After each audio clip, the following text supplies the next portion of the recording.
Bismillahirrahmanirrahim. Assalamualaikum warahmatullahi wabarakatuh.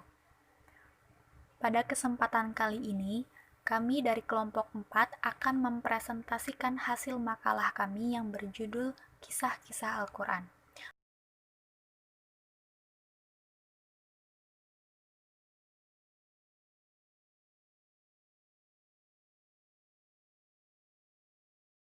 Langsung saja, untuk mempersingkat waktu, saya akan menjelaskan tentang definisi kisah-kisah Al-Quran dan ciri-ciri ayat kisah.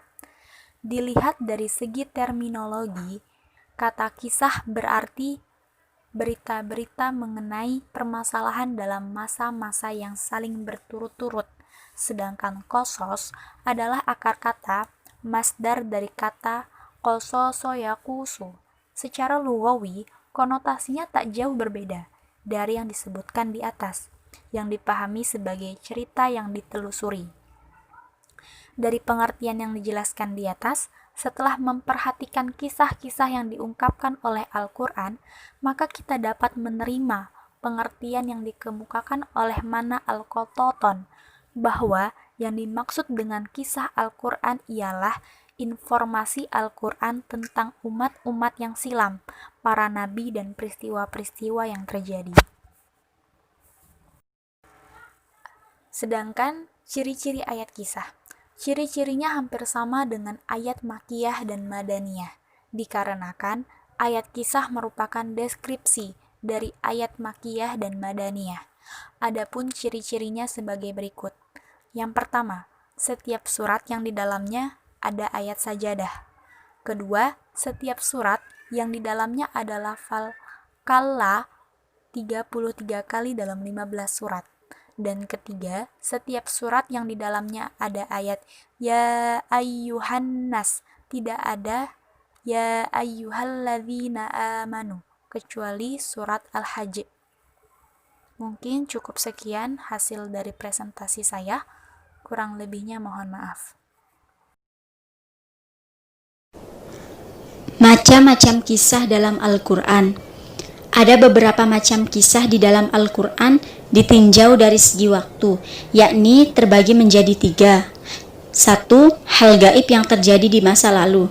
Contohnya, kisah tentang percakapan antara malaikat dengan Tuhannya mengenai penciptaan khalifah di bumi sebagaimana dijelaskan dalam surat Al-Baqarah ayat 30-34. Yang kedua, kisah tentang penciptaan Nabi Adam dan kehidupannya ketika di surga, surat Al-A'raf ayat 11-25.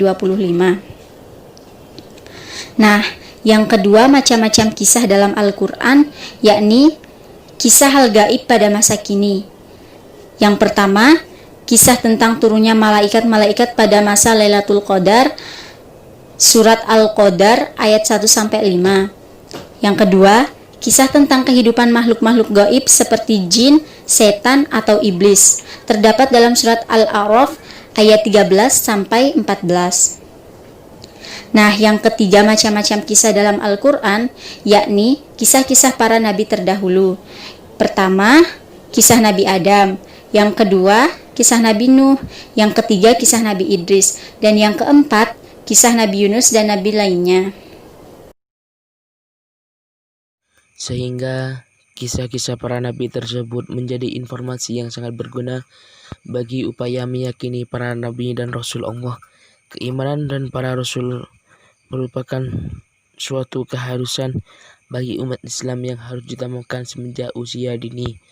Tanpa adanya keyakinan ini, seseorang tidak akan bisa membenarkan wahyu Allah Subhanahu wa taala yang terdapat dalam kitab Allah Subhanahu wa taala yang berisi berbagai macam perintah maupun larangannya.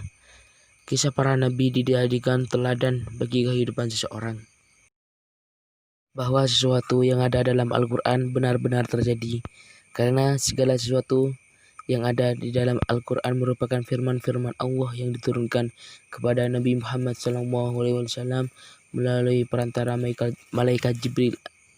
Bahkan ayat-ayat yang berbicara tentang kisah jauh lebih banyak dibandingkan dengan ayat-ayat yang berbicara tentang hukum. Hal ini membicarakan isyarat bahwa di dalam Al-Quran sangat perhatian terdapat masalah kisah yang memang di dalamnya banyak mengandung pelajaran ibrah.